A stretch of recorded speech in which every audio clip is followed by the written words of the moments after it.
webale nnyo genda maaso n'okubanga otyogattako amannya nze Waswa Emmanuel omukulu Trust Media Uganda saako n'omukutu ogwa Waswa Emma YouTube channel kwe tusinzira ne tuba nga tuwuliziganya ensonga nga zino zikutuusibwako Beef Organic Access Building Doctor yateekamu ssente okuba nga tukutuusaako ensonga eziba zifa mu nsi n'ebikwata ku bantu baffe saako n'aba Happy Shoppers aba Brand Shoppers Uganda abatunda engoye z'abaana e Kabalagala.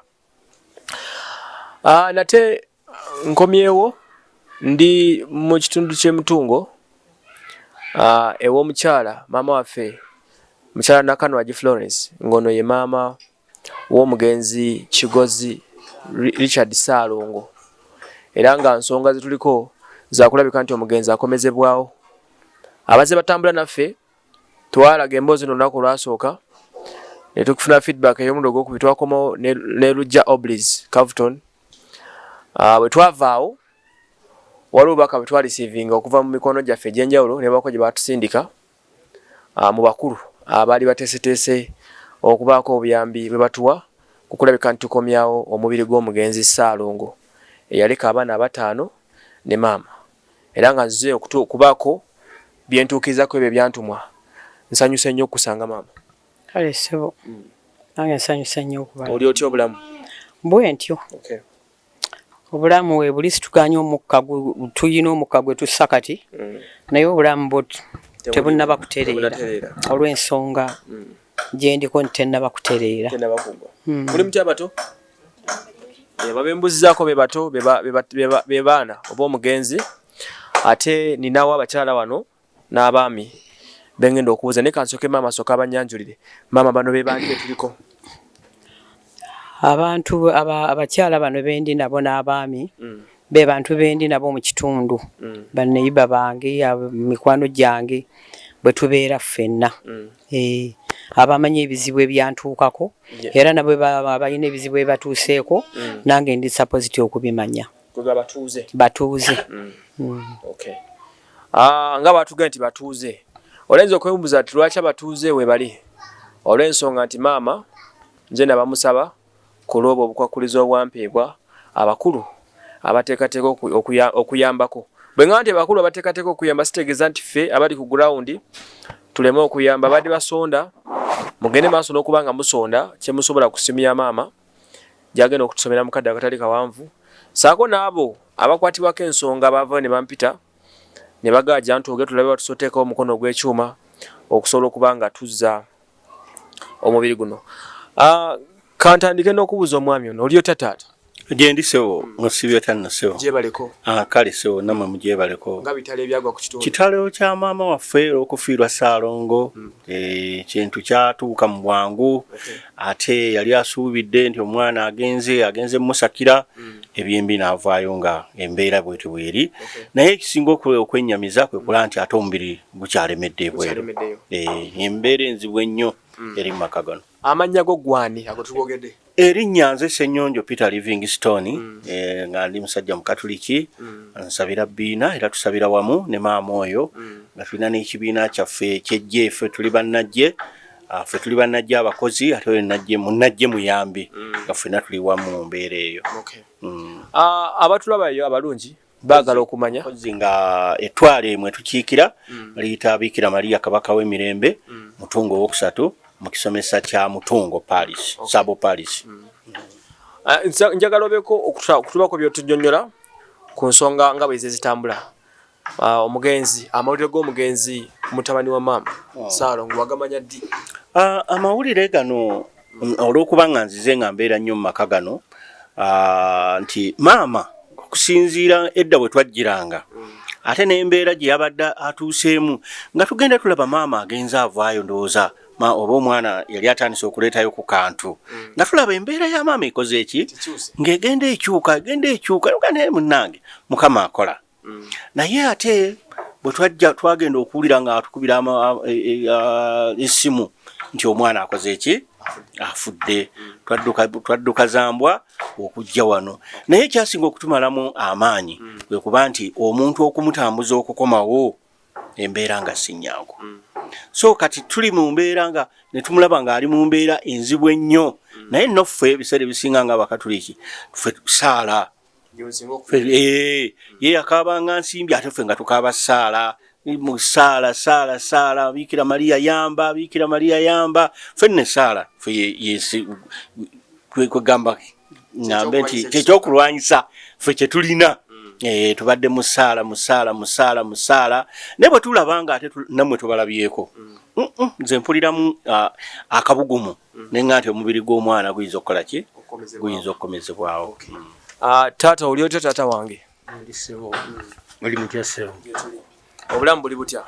Obulamu yewa bwanyanya olw'ensonga ebizibu betufeesinze, naye nze ngamba nti Mukama mwenyini yagira ki yaleeta era yajjawo, era tulina okulemerako olw'ensonga oba olya Mukama mwenyini nga bwajjeewo tetuyita nti kitono naye yakirabanga kinene, kyetuyita kinene yakirabanga kitono, era n'omulanga guno badde era tukaaba nga tusinziira eri Mukama oba olya Mukama n'agira ki n'atwanukula n'ayamba. Naye sirina bingi nnyo byenjogera lwakuba munnange avudde waggulu byonna alinga abitereezezza okuggyako nti nsigazizza nga ngamba nti Mukama mwenyini yajja okugira ki ajja okuyamba. Sirina bingi, mwebale nnyo, mwebalire ddala. Tukyagenda maaso n'okuba nga tuliza ku batuuze ababaddewo ne maama ono nga batambula naye bongere okuba nga batunnyonnyola ku mbeera mwe bali ne be bayiseemu okusobola okuba nga batuusa omubiri gw'omugenzi okukyaganya okusembera. Maama oli otya munnange? Gye ndi mulamu okuggyako nti embeera eri maka muno yennyamiza. Embeera eri maka muno emaze ebbanga ki? Myezi giringa ng'ebiri kati kubanga mukyala Nakanywagi tusaba naye era nga nange ntuula naye mu ttwale erya Bikira Maria Kabaka w'emirembe nga ndi munnajje. Naye tusaba embeera eno oba nga waliwo omuzira kisa asobola Mukama amukolemu omulimu basobole okukomyawo omwoyo gw'omugenzi. Maama amukubeko eriiso oluvannyuma ate amuteeke mu nnyumba ye ey'olubeerera. Mannya gange nze Nansamba Sise. Maama wange oli otya? Ndi bulungi sewa. Amannya go gwani? Mannya gange nze Nakazibwe Sumaya. Nakazibwe Sumaya. Ensonga za maama zino ez'okufiirwa omutabani? Ensonga za maama ez'okufiirwa omutabani kituluma nnyo. Yafiira eyo gye tutamanyi gye tutatuukanga ate natasobola kuddizibwa maama kumuziikako, maama kumukubako liiso oluvannyuma. Nga nze kyensaba abantu batuddukirire asobole okuba nga akomawo maama mukubeko eriiso erivannyuma yeebake mu nnyumba ye ey'olubeerera. Kyensaba. Maama wange kansembereko wooli? Oli bulungi? Ndi bulungi. Amannya go? Manya nze Nuuru Mutesi. Nuuru Mutesi. Ensonga za Fred Kigozi? Ensonga ya Ssaalongo tulina ennaku nnyingi. Ssaalongo Richard yatufaako naye bannange tusaba buyambi. Tusaba buyambi nga nfukamira mu maaso ga Katonda. Tusaba buyambi alina obuyambi bwonna kuba wano fenna tweraliikirira. Tetukyasanyuka saa yonna tuli mu maziga tubuuza maama kati kiri kitya? Ati munnange akasente kakyalemye ne tusaba buyambi alinawo akasente. Tusobolese okukola ki? Okuza omubiri gwa Ssaalongo. Bannange wakiri oziika n'otawulira. Wulira olaba ennyonyi nti oba yeeye. Wulira olaba ennyonyi n'ogamba Mukama oba yeeye. Ne Katonda waffe tukwatireko nabo obuyambi batuyambe. Batusindikire omunanka omubiri gw'omugenzi kujja tumuziike. Tuyanziza. Maama wange oli otya? Ndi munnange. Amannya gange nzaziza Nakazibwe. Esebo. Mukulu munnange ffenna byatugwako kubanga omwana waffe ffembi. Kyabadde aleeta ffenna tuba tukigabana ne tukirya. Naye twesaba Rabbana atuyambe. N'omuzira Kentisa yenna ayambe likya lyakomewo tumuziike. Tumanyi tumutadde wali omwana waffe. Bye byange. Maama n'obadde omwetegereza emyezi ng'esatu okuva omutabani lwe yafa. Tunyonyole ku mbeera maama gy'abadde atambula. Ali bubi. Maama alabika bubi. Olw'omwana we okumufaako. Olaba yabadde ajjanjaba nze. Kwanze maze emyaka 2 nga ndi wansi naye nga yanzijanjaba. Ne maama kati embeera yakiwuka Siyoli. Nakamu.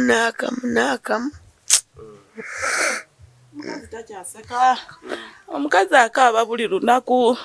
Omukazi alina ennyike n'omubuuza yenna aliko obusungu n'ogamba n'omusaasira n'ogamba bannange mama takyali musanyufu. Bamuyambe muzira kisa yenna. Bamuyambe tukyali ku nnaku y'amaanyi ne mubeeramu enaka Uganda yonna. Omwana ng'akufiiriddeko obweru eyo. Wakiri bamuzza n'oziika. Naye nga tebamuzizza olowooza nga nti akyali mulamu. Ne tusaba muziba kisa yenna atuyambe. Wakiri bamuleete tumuziike. Ebyo bye byange.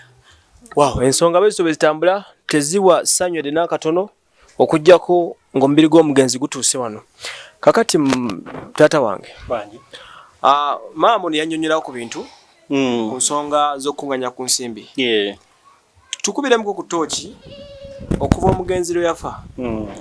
Embeera y'okusonda ensimbi eziganya okuwera ebadde etya era mbadde mukunganya ssente mmeka ng'abatuuze. Embeera ebadde ya nzibu. Kangambire ddala nti nzibu. Kubanga nga boolaba we tuli waka wano tewaliwo ganti waliwo ekikolo kya muwogo. Tewaliwo okugamba nti waliwo kino. Kagamba ensimbi ng'oluusi mugamba musonzeeyo omutwalo. Naye ate mumala okusondayo omutwalo ate taalye. Kale ate omutwalo ogwo ogenda okwesingana nga wasigadde 2,000. Kwe kulaba nga embeera ey'okusonda ebadde era nzibu nnyo. Kubanga n'abantu abamu twatuuka ekiseera ne tugamba naye omulambo tegunnaba kulabika, tegunnajja nti babeera wano ng'ate nabo ensawo kubanga kati azze kukaabirako. Tajja kujja na kikolo kya muwogo. Ate gwe gwazze okukaabira ate gwe okola ki? Kakati akasente tukalidde, akalidde, akasondebwako, abeera mu kunuuna ate genda ogulayo eddagala, y'embeera eyo. Kwegamba mbeera yakusoberwa. Yakusoberwa kwennyini. Kusoberwa kwennyini. Omulanga ogukuba ludda wa? Wawa okuba omulanga n'ogamba obutuufu wantu wano batuyambe. Abantu nno bangi abayamba. Tuwulidde abantu bangi nga bataasa abantu. Nawulirako ndaba ne ku maama Fiina. Ayambye abantu. Ayambira ddala. Ayambye. Naye tugamba ono mukyala munne omwoyo gw'omwana ng'ali bweru. Ng'essaawa yo n'olowooza nti oba banaamwokya nga n'okumwokya kubanga katifu wano mu Buganda ekigambo kwokya owulira ddala nga kigambo kyesisiwaza nti okwokya omuntu bamwokeza. Kale nno omulanga abasobola bonna tulinayo abakulembeze baffe mu ddiini bafaaza baba nga bawulira omulanga gwo nga basobola okuyamba. Ate ekyomukisa omulungi nti omwana ono ne bwe yagenda ebweru eyo yasigala mwana wa Mariya.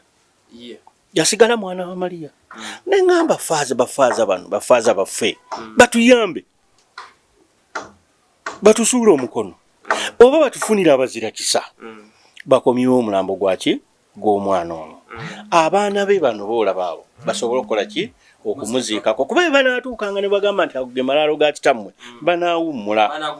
Naye ekiseera kijja kutuuka mu maaso eyo jjajja waabwe afune obuzibu ambuuza naye ddwe wakolawo ki nga jjajja naye nga yandikozeewo ki? Naye bo bagenda kusigala nga bagira ki? Nga bamulumiriza. Kale nno bwe buyinika obuli wano nti abazirakisa bonna basobola batuyambe omulambo gw'omwana gugire ki? Kubanga ffe ku bwaffe bwakola ki? Twakoma. Twatuuka bwe tukoma kubanga tuleeta bw'oleese musonze ate okulya nako weekuli. Musonze ate okulya nako kulina okukola ki? Olw'okuba ntono ze zibeezaawo ate abaliwo. Yes, nga ze zibeerazaawo abaliwo kubanga oli eyali ataamusakirira yakola ki? Yavaawo. We wali obuzibu awo. Ensonga nagwe yonna agenda maaso n'okuba nga otugoberera tukyali ku nsonga z'omukulu omugenzi Richard Ssalongo Kigozi mutabani w'omukyala Florence Nakanwagi. Enamba ya Florence Nakanwagi ku screen kweri ebeerako. Maama nsaba osooka ogibaddiremuko. Enamba yange eri 0757 42 48 16. Ereta amanya gani? Eya MTN eri 0772 95 61 06. Okay. kati eya Airtel kanjidde mu Luganda eri 0757 42 48 16 eya MTN eri 0772 95 61 06. Ensonga kwatemu kati abantu bange bali eyo kuli twaleta ku kamere wano kemanyi nti kalina wekasobodde okubako kyekabatuusaako kubanga jjajja ono takyakola ate alina ab'okuliisa ndoza statement mujudde clearly nti okungubaga kugendedde maaso ddala kukuli munaku 9 kitegeeza buli olukedde waba abagenyi abajja abeetaaga ekyokulya n'abaana bano benyini abali waka nga bwe tutugeza kubanga tusonde ssente ezikomyawo omubiri obukadde buli mu 10 n'obumeka 15 obukadde 15 bwe wasabibwa maama ono zagamba nti talina suubiri yazo naye ekigambo kyentera okukwata mbena kiyaŋŋamba yaŋŋamba nti omubiri gw'omugenzi ogutalidda Kampala emyaka gy'alina alaba nga gigenda kuba gisaliseeko ejja nebagirabirira abato bano kikulu nnyo ekyo so kati ekisinga okugamba okufa kw'omutabani ate ogateeko obutamuzza wano kigenda kwongera okukosa omukadde ono ate kigende paka mbali abaana n'abakulu be nasisinkanye era ensonga gye nabawaddeemu eyo era ne baŋŋamba nkomewo ku ground twongere okuba nga twetegereza ensonga naye abalina obusobozi bw'emmere bijanjalo kawunga kyonna kyolina kasa kiba nga kiriibwa omukadde osobola okukimutera ku simu ye gy'asomye oba n'onkwasaganya ne tugireeta emmere wano kwali twagireeta etambuddeko emmere ndo zeekoze omulimu gwekozeeko era ekoledde ddala webale nnyo webalire ddala obulamu kikulu nnyo tubwetaaga kubanga gino sigala nga gigenda maaso bona abantu bali wano baliwo olwakufa kw'omugenzi omugenzi Ssaalongo Kigozi so ye kibwe kiri abantu bona basonze ssente obusobozi tebabulina obumalayo naye nnyongera okubiza bannayuganda tuyambe famire eno asobole okuba nga akomezebwawo nga Zimula Ali owe Butambala bwe yakomyewo okuva e Dubai naye yafiira Dubai yakomezeddwawo nga Damba